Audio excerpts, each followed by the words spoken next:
Совсем немного остается до зажжения чаши олимпийского огня. Вы готовы?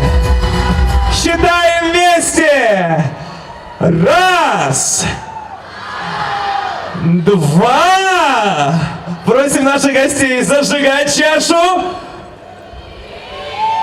Друзья, еще немного. Мы уже готовы увидеть пламя олимпийского огня. И 3! Громче, сыктывкарцы! Громче приветствуем олимпийский огонь! Слово для приветствия предоставляется главе Республики Коми Вячеславу Михайловичу Гайзеру.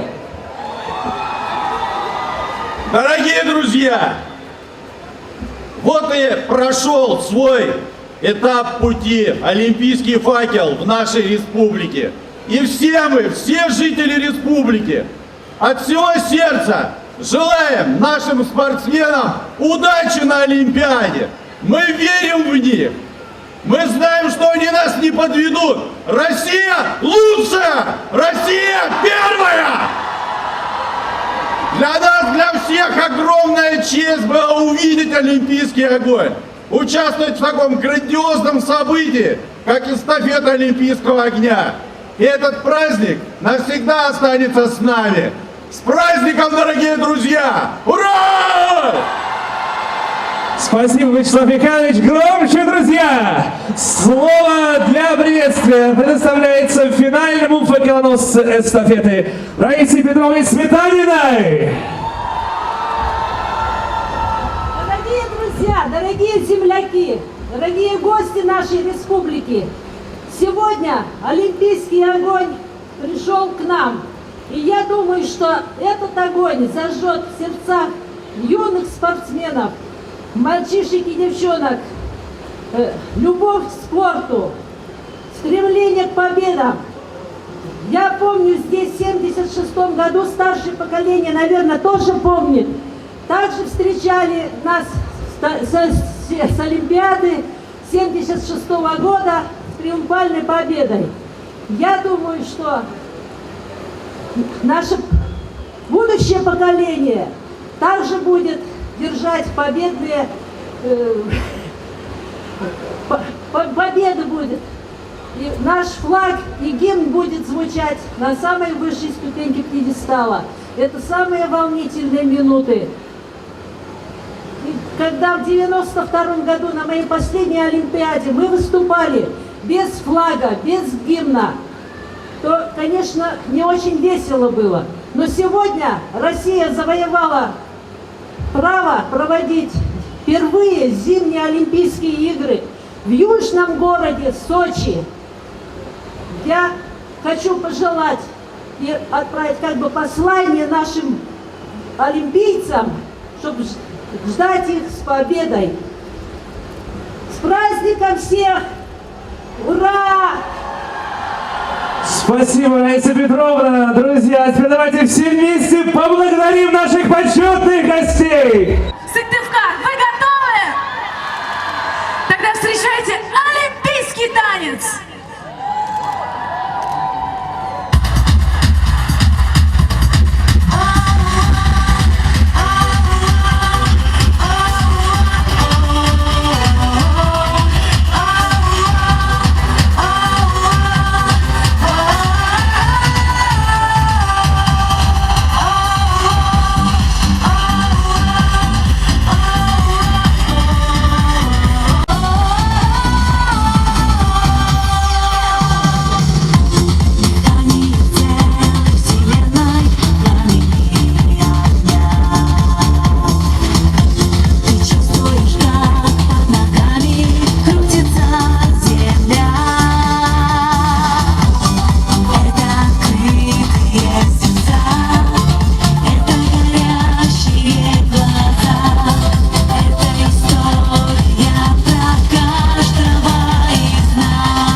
Ваши аплодисменты!